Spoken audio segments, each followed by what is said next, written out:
second book, "'Tis Well, The Life and Death of George Washington," again, it is his almost lifelong friend, fights with him in the French and Indian War, battlefield surgeon in the American Revolution, Dr. Craik, who is from Scotland, trained in the British military establishment for battlefield surgery, and he experiences and witnesses the horrors of the French and Indian War in North America. Washington giving the order to his men to fire against French and their native American allies that actually begins the French and Indian War, known in Europe as the 7 Years' War, our first World War.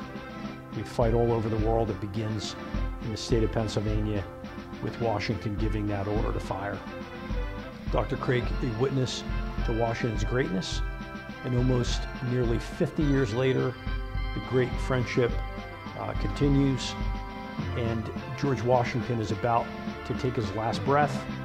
In the room, his secretary, Tobias Lair, sitting on the edge of the bed holding his hand, Martha Washington standing directly behind him, and Dr. Craik, his friend from those earlier years, standing and witnessing Washington taking his last breath and being in the room with him after all the 2 hardships that the men experienced together. It's a wonderful story.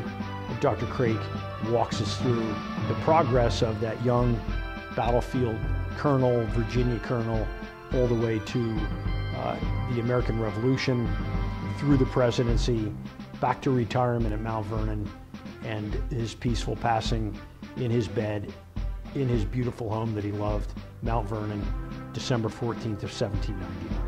For more information on the I Knew George Washington series, or to purchase a book, please visit us online at colonelwashingtonandme.com.